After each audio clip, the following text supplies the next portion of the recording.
Programme में आपको खुशामदीद कहते हैं। मैं असदुल्ला खान हूं। आज के प्रोग्राम में 3-4 इंपॉर्टेंट चीज़ों पर हम बात करने वाले हैं। सबसे पहले तो कराची में बड़ा अफसोसनाक वाक़या पेश आया। पिछले दिनों जब नस्ला टावर गिराया जा रहा था तो हम बार बार ये सवाल कर रहे थे कि वो सिंध हुकूमत जो इस फैसले की मुखालिफत कर रही है, वो हुकूमत उन इदारों से बात क्यों नहीं करती जिन्होंने गैर कानूनी तामीरात की इजाज़त दी। और यही सवाल आज एक बार फिर खड़ा हुआ है।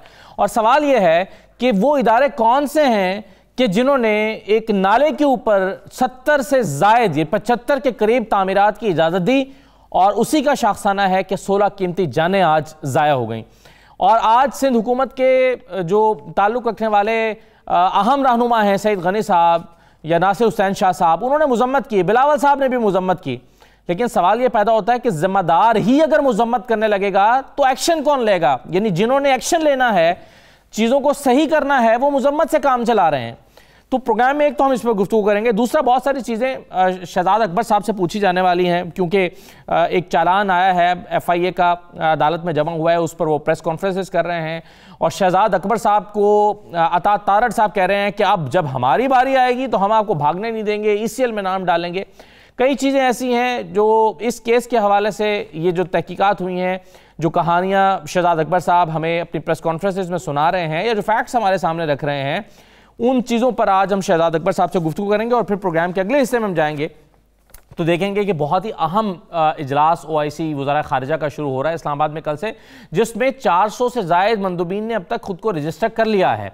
ये अफ़गानिस्तान की सूरत हाल के हवाले से इसकी इंपॉर्टेंस क्या है, इसमें क्या कोई बड़ा मेजर ब्रेक थ्रू हो सकता है, क्या फ़ैसला कर सकते हैं ममालिक। और सबसे अहम सवाल यह है कि वो OIC ममालिक जो कश्मीर के हवाले से आज तक नहीं बोले, क्योंकि उसमें अमेरिका की मुखालिफत करना पड़ती है, इंडिया की मुखालिफत करना पड़ती है, तो आज अमेरिका की मुखालिफत करके अफगानिस्तान के मामले पर कोई बड़ा फैसला हो सकता है। इन तमाम चीज़ों पर हम गुफ्तगू करेंगे। मैं सबसे पहले किरण खान साहबा हमारे साथ मौजूद हैं, रिपोर्टर हैं कराची से, 92 की नुमाइंदा है। बहुत शुक्रिया किरण खान साहबा। सबसे पहले तो ये बताइए कि ये तो तय हो गया ना कि ये एक गैर कानूनी तामीरात हैं, 75 के करीब जो तामीरात हैं, लेकिन क्या ये भी पता चल पाए कब से हैं, किसके दौरे हुकूमत में ये बिल्डिंग्स बनी थी, और इसकी जिम्मेदारी किसको लेनी चाहिए?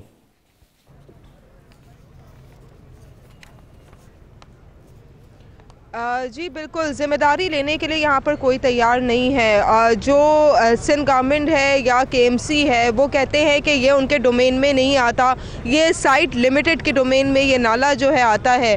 50 साल पहले ये जो ज़मीन है वो ली गई थी, जिसकी लीज़ जो कहा जा रहा है डिप्टी कमिश्नर की जानिब से कि जब कार्रवाई करने की बात की जाती है तो वो लीज़ शो कर दी जाती है, वो NOC शो कर दी जाती है। ताहम उनका ये भी कहना है कि 1 महीने पहले उन्होंने नोटिस जारी किया था। हर सही काम करने के लिए यहाँ पर इतना टाइम लगता है कि इस किस्म के सानेहात हो जाते हैं। और जिस इत्मीनान से वो ये बातें कर रहे थे यहाँ पे डिप्टी कमिश्नर आके किमाड़ी के, उससे तो लग रहा था कि कार्रवाई करने का कोई उनका मूड है ही नहीं यहाँ पर। ओवरऑल अगर हम बात की जाए तो ये तकरीबन जो बिल्डिंग बनी हुई थी बैंक की, GR+1 है, इसमें और भी छोटी मोटी दुकानें और ऑफिसेस थे, बैंक था, और उसके ऊपर जो है लोगों की रिहाइश भी थी पहली मंजिल पर।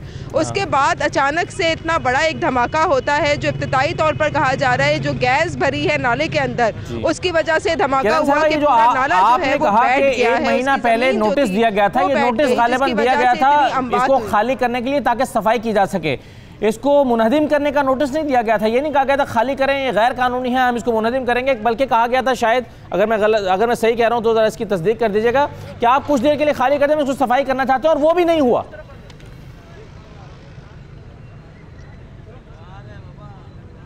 कुछ भी नहीं हुआ यहाँ पर। और वो नोटिस भी इसलिए जारी किया गया था कि इलाका मकीनों की जानिब से शिकायत की गई थी कि यहाँ पर गैस लीकेज है, जिसके बाद वो नोटिस जारी किए थे। जबकि सुप्रीम कोर्ट के वाज़ेह अहकामात मौजूद हैं कि कराची के जितने भी नाले हैं उससे तजावुज़ात का खात्मा किया जाए, लेकिन यहाँ पर तजावुज़ात इस तरह इनकी भरमार है और कोई एक्शन नहीं लिया जाता। और जो एक्शन लिए जाते हैं वो इस तरह के नुमाइशी एक्शन होते हैं कि दोबारा से बिल्डिंग्स वैसी तामीर हो जाती हैं।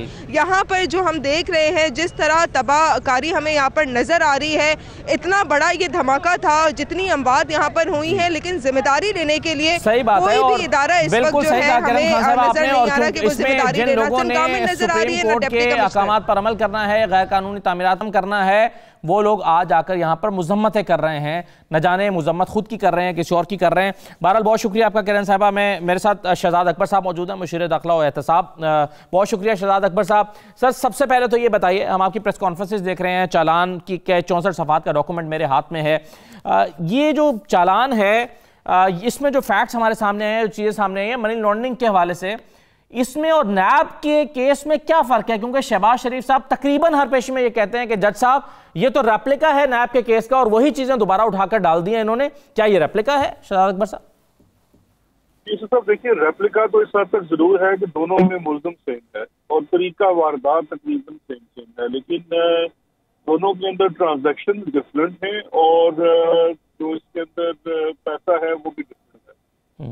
जो नैब के अंदर उनका रेफरेंस है वो उनका एसेट बियॉन्ड मीन्स का रेफरेंस है कि शहबाज शरीफ और उनके खानदान के असासों में जब वो वज़ीर आला पंजाब बनते हैं और 10 साल के तसलसल से वज़ीर आला पंजाब रहते हैं तो तकरीबन 7 अरब रुपए का उनके असासों में इजाफा हुआ है, जिसकी एक्सप्लेनेशन उन्होंने अपने डॉक्यूमेंट्स के अंदर सिर्फ और सिर्फ पीटीज की दी है, फॉरेन रेमिटेंसेस की दी है। और ये जो नैब का रेफरेंस है उसके अंदर उसके बाकायदा दस्तावेजी सबूत मौजूद है कि वो तमाम की तमाम जो रेमिटेंसेस दिखाई गई है, फॉरेन रेमिटेंसेस दिखाई गई है, वो फोर्जरी के ऊपर मबनी है। यानी कि जिन लोगों की तरफ से वो पैसा भेजा हुआ दिखाया गया है, इनके असासों में इजाफे का बाइस बना है। वो लोग तो इतने काबिल ही नहीं थे कि वो पैसे भेज सके, बल्कि उसमें बहुत सारे लोग थे, जिसका मंसूर पापड़ वाला है जी, वो बिन दादर खान में पापड़ बेचता है और उससे पहले वो कहीं 1000-1200 रुपए के ऊपर मुलाजमत करता था और वो इनको मिलियंस ऑफ डॉलर्स भेज रहा है कागजात के अंदर। तो वो उनके तो बड़े सिंपल सा वो केस है। सही है शहजाद साहब, उसमें और इसमें कुछ को एक्यूज भी सेम है, जैसे CFO उस्मान है या कुछ कैश बॉयज हैं, शोएब कमर का नाम उसमें भी है, इसमें भी है, मसूद अनवर का नाम उसमें भी है, इसमें भी है, मलिक मकसूद का नाम है। लेकिन मेरा सवाल यह है कि फिर उसी केस में ये ज़िमनी रेफरेंस क्यों नहीं दायर कर दिया गया, उसी को एक्सटेंड क्यों नहीं किया गया? कमोबेश उसी तरह की चीजें हैं, ये अलग से एक केस क्यों चल रहा है? अगर आप मुझे थोड़ा मौका दें तो मैं आपको यही एक्सप्लेन कर रहा हूँ कि अब हम आ जाते हैं FIA के केस के ऊपर। जी, पहली बात यह है कि FIA का जो केस है ये शुगर की जो कमीशन की इंक्वायरी थी उसके अंदर से ये तहकीकात में से ये चीजें सामने मंजर आम पे आई। जब शुगर कमीशन ने तहकीकात की तो जो रमजान शुगर मिल और अलरबिया शुगर मिल है, इनके मुलाजमीन के नाम के ऊपर कुछ अकाउंट्स नजर आए जिसमें अरबों रुपए की ट्रांजैक्शन थी। जब उन ट्रांजैक्शंस को देखा गया और FIA चूंकि प्राइमरीली डोमेन है FIA का जो मनी लॉन्ड्रिंग है, तो उसमें जब देखा गया तो ये बात वाज़ेह हुई कि तकरीबन 14 से ज़ायद निचली सतह के मुलाजमीन के नाम के ऊपर बेनामी अकाउंट बनाए गए जिसमें 16 अरब से ज़ायद की मनी लॉन्ड्रिंग की गई। और ये वो जो मनी लॉन्ड्रिंग है इसका तमाम पर फायदा शरीफ खानदान में शहबाज शरीफ, हमजा शहबाज, सलमान शहबाज ने उठाया। क्योंकि इनके कैश बॉय सेम थे इसलिए, और जो लोग इन अकाउंट्स को ऑपरेट करते थे जैसे इनका CFO है वो सेम लोग हैं, इसलिए दोनों रेफरेंसेस में वो नजर आते हैं। लेकिन ये दोनों अलग नोयत के केस हैं। मुल्ज़िम देखिए, मिसाल के तौर पे अगर एक फ्रॉड करने वाला शख्स है या कोई बैंक डकैती करता है तो वो अगर 10 शहरों में 10 बैंक डकैतियां करेगा तो उसके ऊपर 10 शहरों में 10 मुख्तलिफ मुकदमात होंगे। ऐसा नहीं हो सकता कि एक ही जगह उसके तमाम मुकदमात चले।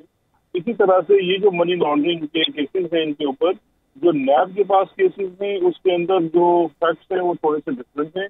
सही। उनका कॉज ऑफ एक्शन डिफरेंट है और जो FIA के हैं ये कॉज ऑफ एक्शन डिफरेंट है। सही है। इन दोनों में जो मुमासलत है वो सिर्फ तरीका वारदात की है और मुल्ज़मान की है। सही है। अगर शहजाद अकबर साहब इसमें दो तीन जो प्राइम एक्यूज्ड हैं शहबाज शरीफ, हमजा और सलमान को निकाल कर बाकी लोगों को देखें, या चलें आप जिन्होंने जाली कंपनीज बनाई हैं, बेनामी दार हैं, मलिक मकसूद वगैरह हैं, निसार गिल हैं, चलें वो भी एक अलग बात है। लेकिन इसमें कई कैश बॉयज को भी को एक्यूज बनाया जाता है, उस केस में भी इसमें भी। अब उनका मौक़िफ़ ये होता है कि हम 17-18 हज़ार रुपए के मुलाजिम हैं, हमें कहा जाता है वहाँ से पैसे ले आए, हम वहाँ से पैसे ले आते हैं, फलां जगह जमा कराएं, वहाँ जमा कराते हैं, हमारा तो इतना सा काम है। हम तो ये जानते हैं कि मुख्तलिफ कंपनीज हैं, एक कंपनी के पैसे इधर आ रहे हैं उधर जा रहे हैं, तो हमें तो नहीं पता कि ये मनी लॉन्ड्रिंग हो रही है, तो हमें किस जुर्म की सज़ा मिल रही है? क्या ये आर्गूमेंट उनका बाय किया जा सकता है?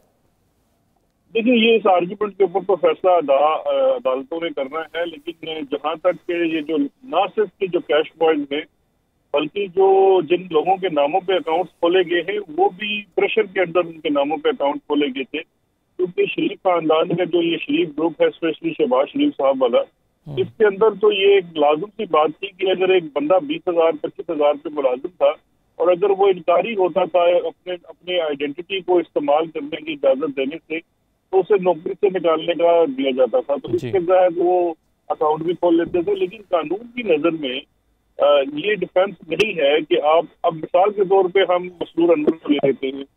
मसरूर अनवर ये प्ली नहीं ले सकता जी कि मैं जानता बूझता नहीं था, तो मसरूर अनवर के अपने नाम के ऊपर भी अकाउंट खुला हुआ है और उसके बाद वो, अब देखिए मसरूर, मैं एक इदारे में मुलाजमत करता हूँ, मुझे पता है कि मेरे साथ मुलाजमत करने वाला 20,000 का मुलाजिम है, मैं उसके अकाउंट से कैश निकालता हूँ, जबकि उसके अकाउंट के अंदर से मैं करोड़ों रुपए कैश निकालता हूँ और जाके एक खानदान के कैश में जमा करा देता हूँ। तो मैं ये नहीं कह सकता कि मेरे इल्म में नहीं है कि मैं तो सिर्फ जमा कराता था। तो ये जरूर है कि उनको वो सजा नहीं मिलेगी जो बड़े मुल्कों को मिलेगी, लेकिन उनको अपने किरदार की हद तक तो सजा मिलेगी। हाँ सही है। चलें, बहरहाल वो तो हम अदालत में भी देखते हैं कि जो प्राइम एक्यूज्ड हैं उनको बड़ी इज्जत और एहतराम के साथ लाया जाता है, और ये जिनको आप कहते हैं कि इनका कसूर कम है, इनको हथकड़ियाँ लगाकर लाया जाता रहा है।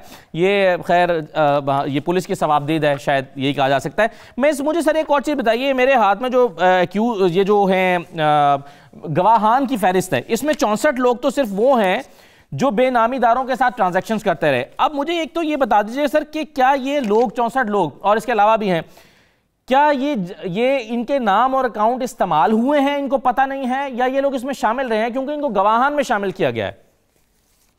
देखिए वो जो लोग हैं वो तो गवाहान में इसमें शामिल किए गए 64 के करीब लगभग, क्योंकि उनके जो चेक्स थे वो इस्तेमाल हुए हैं। वो ये कहते हैं कि हमारे इल्म में नहीं है, जो ज्यादातर लोग हैं, कि ये पैसे कैसे शरीफ खानदान के अकाउंट में चले गए जी। ये मनी लॉन्ड्रिंग का एक पेटेंट किस्म का एक फार्मूला है, जहाँ पे फ्लाइंग चेक जो है वो जमा कराए जाते हैं अकाउंट में ट्रांजेक्शन को हलाल दिखाने के लिए। और उनका जो इन्वॉल्वमेंट है, क्योंकि शुरू में शरीफ खान की तरफ से ये अपील थी कि ये शुगर के कारोबार से वाबस्ता लोगों की ट्रांजेक्शन है, लेकिन जब FIA ने तहकीक की ये जो जितने लोग हैं इनका शुगर के कारोबार से कोई ताल्लुक नजर नहीं आता था। कोई इसके अंदर ठेकेदार है, कोई किराने वाला है, कोई जी हाँ।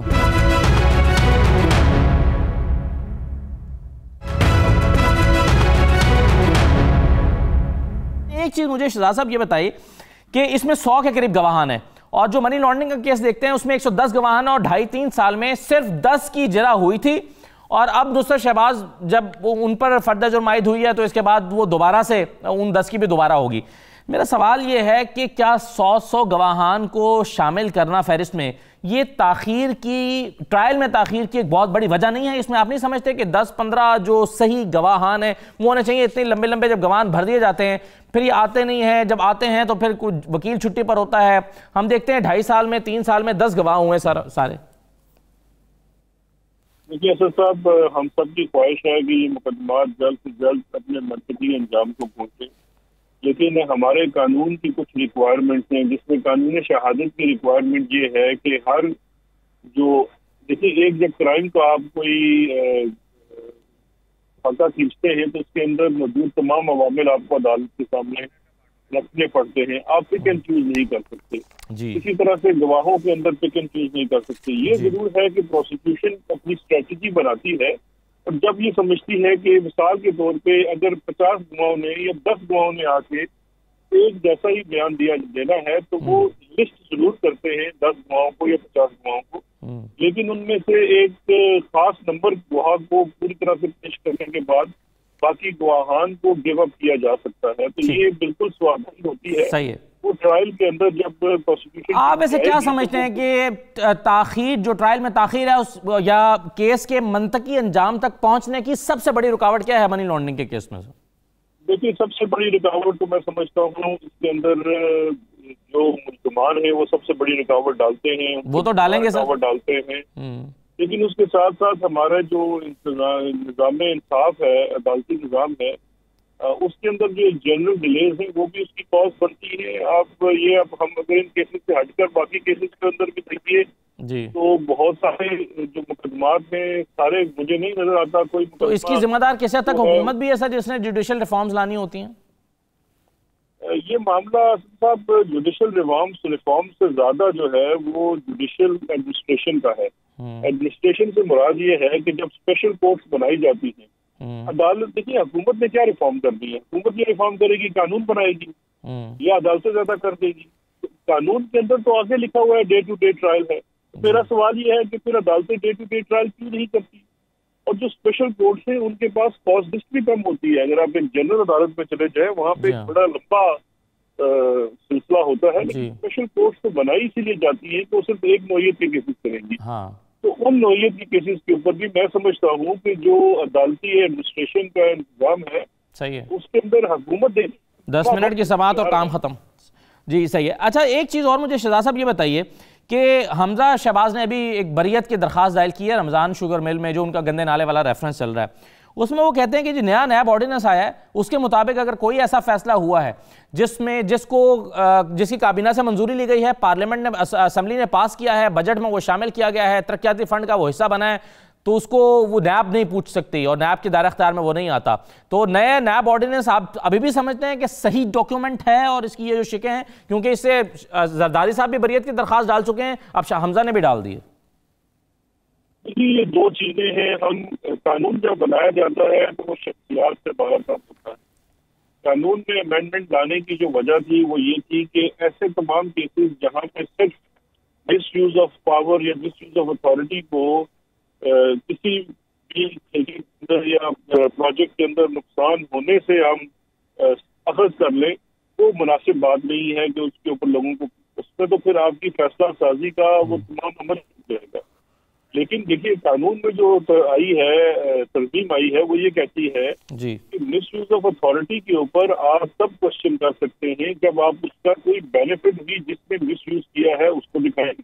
अब मिसाल के तौर पर रमजान शुगर मिल का नाले वाला केस उठा के देख लीजिए, वहां पे बेशक वो कहते हैं कि हमने बाद में इसको कैबिनेट से भी अप्रूव करवाया, लेकिन इसमें बेनिफिट भी है। बेनिफिट जो है वो सिर्फ लेकिन वो कहते हैं ये सरकार की पॉलिसी प्रॉपर्टी है, हमारी मेरी प्रॉपर्टी तो नहीं है, ये तो उन्होंने दरखास्त में लिखा है। नाला सरकार की प्रॉपर्टी है, लेकिन उसका बेनिफिशियरी कौन है?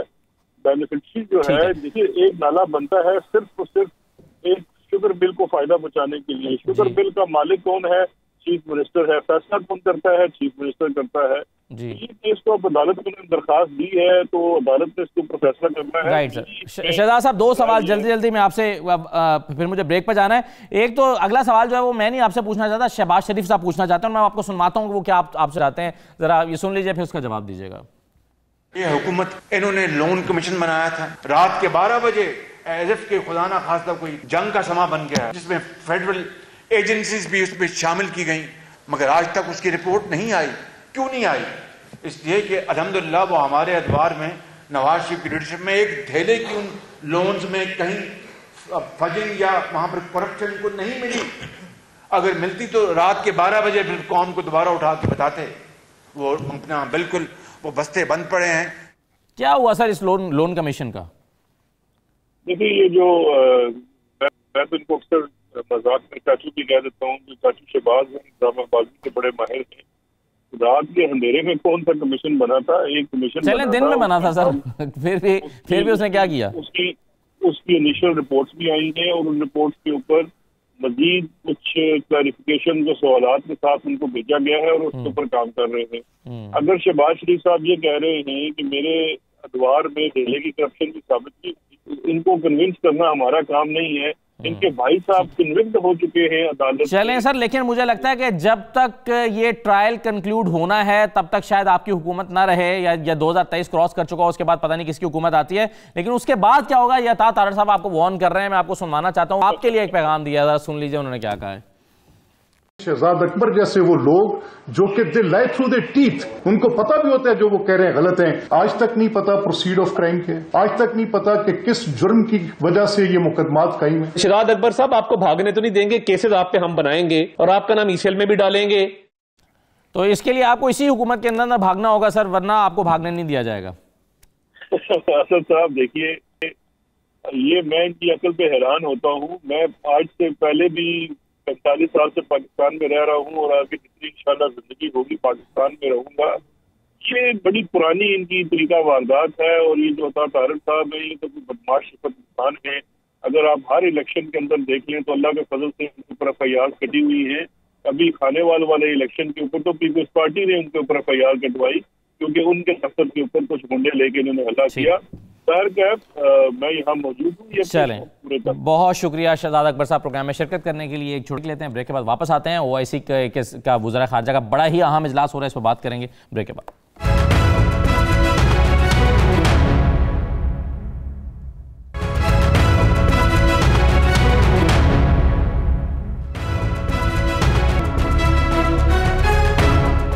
दोबारा खुशामदीद कहते हैं आपको। OIC वज़ीर ख़ारजा का 17वां इजलास कल इस्लामाबाद में शुरू हो रहा है कल से, और इसमें 400 से ज़ायद मंदूबीन ने खुद को रजिस्टर कराया है। ज़ाहिर है ये इजलास अफगानिस्तान की जो बदतरीन इकनॉमिक सिचुएशन है उसके हवाले से है। अब सवाल ये पैदा होता है कि क्या इसमें कोई मेजर डेवलपमेंट, कोई ब्रेक थ्रू हो सकता है? क्या ये ममालिक कोई हल निकाल सकते हैं बैठ के? इसको अमेरिका किस नज़र से देख रहा है?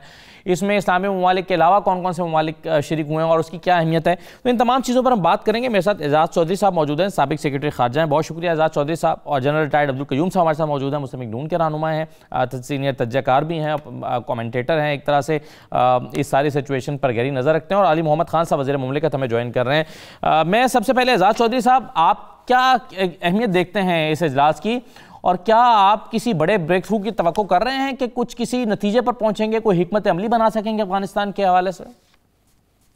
जी, मैं समझता हूं कि काफ़ी अहमियत है इस इजलास की। पहली बात तो ये है कि जब से अफगानिस्तान में तालिबान की हुकूमत बनी, एक इकोनॉमिक क्राइसिस भी नज़र आ रहा था, और अब तो एक ह्यूमैनिटेरियन क्राइसिस भी बहुत शिद्दत इख्तियार कर गया।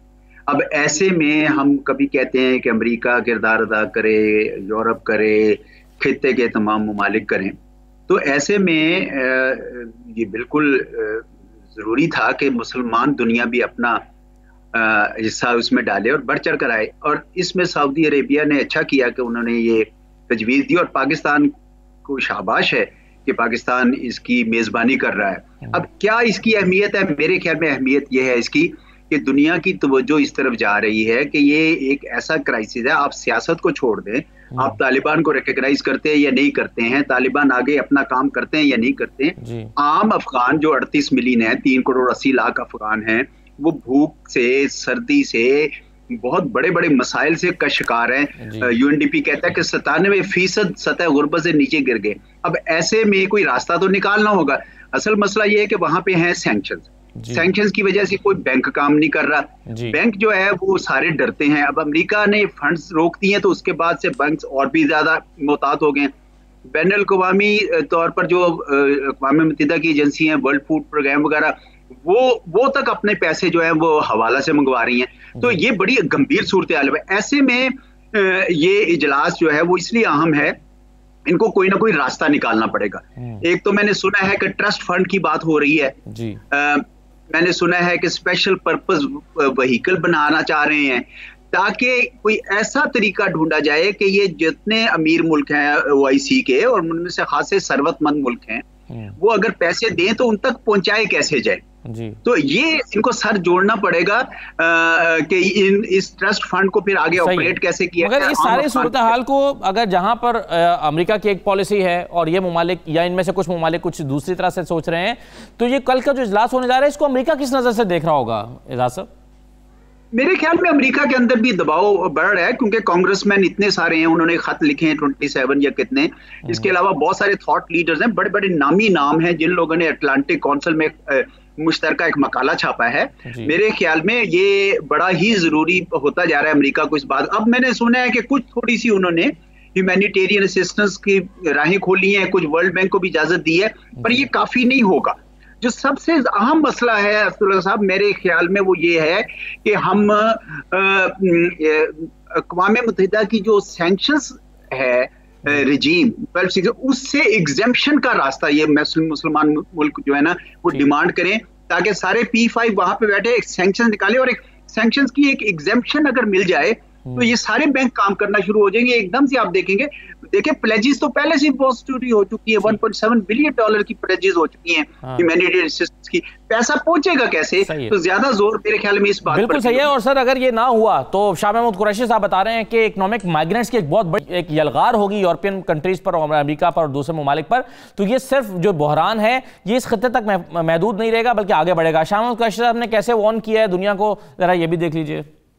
पाकिस्तान ये बावर कराना चाहता था दुनिया को कि इकोनॉमिक कलैप्स जो अफगानिस्तान का है वो पूरे खित्ते को मुतासिर करेगा। सिर्फ अफगानिस्तान के पड़ोसी मुतासिर नहीं होंगे, पूरा यूरोप इससे मुतासिर हो सकता है, क्योंकि अब वहां से इनखला हुआ तो वो इकोनॉमिक माइग्रेंट्स का इनखला होगा और वो अपनी भूख की वजह से मुफलिसी जो है वो उन्हें मजबूर करेगी नकल मकान। जनक क़य्यूम साहब, हुकूमत पाकिस्तान की काविशों को किस नज़र से देखते हैं आप? ये खत्ते की जो सूरत हाल है इसको बेहतर करने के लिए, इशू को रिजॉल्व करने के लिए क्या आपके ख्याल में काबिल तारीफ हैं ये इकदाम जो हुकूमत पाकिस्तान उठाने की कोशिश कर रही है?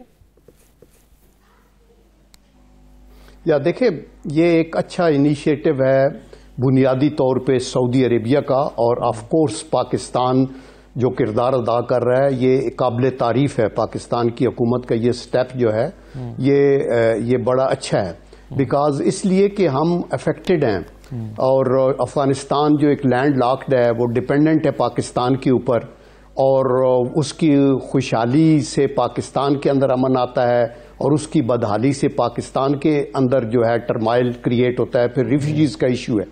देखिए, मगरबी एक मुफक्कर ने ये कहा था कि peace is not absence of war but it is presence of justice. That means कि उनका कहने का मतलब ये है कि जंगें अगर ना भी लगी हो तो दुनिया में अमन नहीं आएगा अगर इंसाफ नहीं होगा। तो मकसद ये है कि अभी बैनुल-अक़वामी दुनिया में इंसाफ कहाँ है? आप देखें कि अमेरिका यहां से उनके साथ मुआहिदा करके निकला है और जाके उनके फंड्स जो हैं वो फ्रीज कर दिए हैं 9-9.5 अरब डॉलर। तो आप क्या करना चाहते हैं? फिर अभी रिकग्निशन के ऊपर भी उन्होंने पांव रखा हुआ है। भाई, इनको अगर आपने एक रियलाइज किया है कि आपने गलती की है तो आपको फौरी तौर के ऊपर एक तो इनको रिकग्नाइज करना चाहिए, लोगों की इनकी मदद आनी चाहिए, इनके ऊपर सैंक्शंस हटाएं ताकि ये एक ह्यूमैनिटेरियन कैटास्ट्रॉफी न बनने पाए। आप ये देखें कि ये खत्ते गुर्बत से नीचे जा रहे हैं तो वो अमेरिका तमाशा देख रहा है। दे मस्ट रियलाइज के बैनुल-अक़वामी सतह के ऊपर ये जो दुनिया का अमन है वो भी मुतासर होगा। जब कंट्रीज बिल्कुल हैंड टू माउथ हो जाती हैं और पूछने वाला कोई नहीं होता। आपने देखा कि इससे पहले ये आईसिस और अल-कायदा और ये पनपती रही है बिकॉज दुनिया के अंदर इंसाफ नाम की चीज नहीं है। इन तंजीमों के एक्शंस तो काबिल मजम्मत हैं, लेकिन दी पॉइंट इज कि अगर दुनिया में अमन कायम करना है तो फिर आपको बैनुल-अक़वामी सतह के ऊपर इंसाफ करना होगा। यूनाइटेड नेशन को भी आगे बढ़ के आना है। इंटरनेशनल जो ये मॉनिटरी इंस्टीट्यूट्स हैं वो हैं। ये एक अच्छी बात है कि जो इनवाइटीज हैं उसमें ना सिर्फ मुसलमान दुनिया है बल्कि रिप्रेजेंटेटिव्स फ्रॉम यूनाइटेड स्टेट्स और चाइना, रशिया और ये जो बैनुल-अक़वामी मालियाती अदारे हैं उनके लोग हैं, और ऑस्ट्रेलिया, कनाडा और इस तरह यूरोपियन यूनियन, P5 कंट्री, इन सबको इनवाइट किया गया है। और ये एक बहुत अच्छा इनिशिएटिव है और आज उसके ऊपर प्राइम मिनिस्टर की अपनी जो गुफ्तगू थी वो भी वो ठीक थी। तो आई थिंक कि ये अगर ये चाहते हैं कि अमन आए दुनिया में तो मेरे ख्याल है इनको इंसाफ करना होगा। पहले इन्होंने नाइंसाफी की, राइट सर, मुसलमान मुल्कों पे बिल्कुल ठीक है। एक दो चीजें बड़ी इंपॉर्टेंट है और वो है, एक तो अमेरिकी सेनेट ने एक बिल मंजूर किया है, अभी बिल्कुल ये लेटेस्ट डेवलपमेंट है। एक कमीशन कायम करने का बिल मंजूर हुआ है जो कि अफगान जंग की तहकीकात करेगा। क्या हुआ, क्यों हारे, इस यहां तक कैसे पहुंचे, मुकम्मल 3 साल का वक्त उसको दिया गया। इसकी इंपॉर्टेंस क्या? और दूसरा ये जो मैंने पहले सवाल उठाया कि तो OIC जो है ये अमेरिका और बड़ी ताकतों जिनके अपने अपने मुफादात हैं उनकी मुखालफत में जाकर, उनके साथ इन ममालिक के, इस्लामी ममालिक के भी अपने मुफादात हैं, उनकी मुखालफत में जाकर किस हद तक अफगानिस्तान और इसकी सिचुएशन को सपोर्ट कर सकता है। ब्रेक लेते हैं जी, ब्रेक के बाद वापस आ रहे हैं।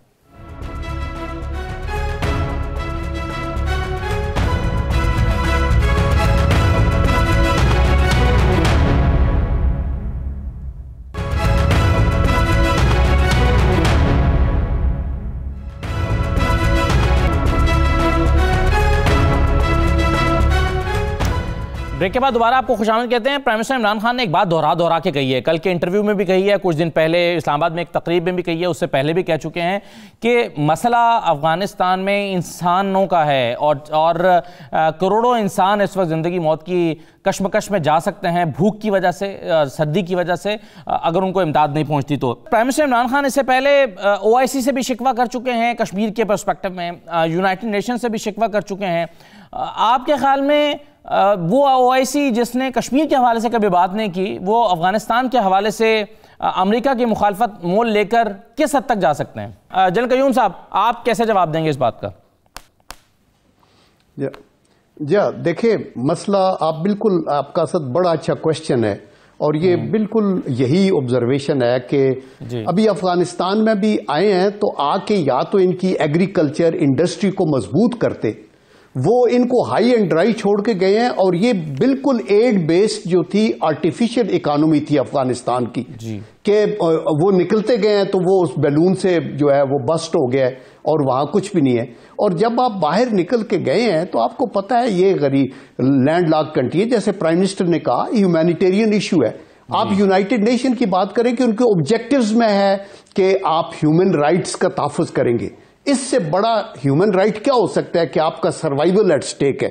आप ये देखें कि इस वक्त भी 22.8 मिलियन लोग फूड शॉर्टेज का शिकार हैं और इसके अलावा आप ये देखें कि तकरीबन 32 लाख बच्चे जो हैं वो मेल नरिशमेंट के हैं और इंटरनेशनल एड ड्राई अप हुई है और इसके बाद उनके पास अभी कुछ भी नहीं रहा। तो मकसद ये है कि आपने 20 सालों में क्या किया है। तो उस लिहाज से इस कॉन्फ्रेंस के मकासद तो बड़े पाकीज़ा हैं। ठीक है। और इसके अंदर जो पोटेंट किस्म के मुस्लिम ममालिक हैं, देखिए Malaysia, Indonesia, Iran, Turkey, Pakistan, Saudi Arabia, Abu Dhabi, ये इंपॉर्टेंट मुल्क हैं। इनको मिलकर ये आवाज बुलंद करनी चाहिए और यूएनओ में भी बुलंद करनी चाहिए। सवाल एजाज साहब आपके सामने रखना चाहता हूँ, आपके ख्याल में जाहिर है इन ममालिक के अपने भी मुफादात हैं बड़ी ताकतों के साथ, इंडिया के साथ, अमेरिका के साथ, ये किस हद तक OIC में शामिल जो ममालिक हैं वो अमेरिका की मुखालिफत मोल लेकर अफगानिस्तान के हक में कोई बड़ा स्टेप ले सकते हैं? मेरे ख्याल में इस वक्त तो इन तमाम ममालिक की ख्वाहिश ये है कि अमेरिका भी किसी तरीके से एंगेज हो। और जिस तरह मैंने पहले आपसे कहा कि जो अमेरिका में भी पब्लिक ओपिनियन कुछ हमवार हो रहा है कि कल को अगर यहाँ से लाशें उठेंगी और इतने लोग मारे जाएंगे तो ये क्या अमेरिका के और दुनिया के ज़मीर पर ये एक बहुत बड़ा बोझ नहीं होगा। फिर जिस तरह वजीर खारजा ने कहा कि यहाँ से जो लहर उठेगी रिफ्यूजीज की और भागने वालों की और माइग्रेंट्स की, तो क्या दुनिया मुतासर नहीं होगी। और यहाँ पे अगर खाना जंगी और मामलात बिगड़ जाते हैं और दहशतगर्द तंजीमें आके दहशतगर्दी करती हैं दुनिया भर में, तो क्या दुनिया मुतासर नहीं होगी। तो मेरे ख्याल में एक बहुत बड़ा केस है जो अमेरिका के साथ बनाया जा सकता है और मुझे यकीन है कि ये अपना असर और रसूख अमेरिका के साथ इस्तेमाल करते हुए उनको भी कहेंगे कि आप हमारे साथ इसमें शरीक हो। मेरा ख्याल में ये मामला उस तरफ चल रहा है आहिस्ता आहिस्ता, लेकिन वक्त बहुत कम है। बहुत शुक्रिया एजाज साहब, बहुत शुक्रिया। जनरल अब्दुल कयूम साहब हमारे साथ मौजूद थे। आप दोनों का बहुत शुक्रिया। इजाज़त दीजिए, अल्लाह हाफ़िज़।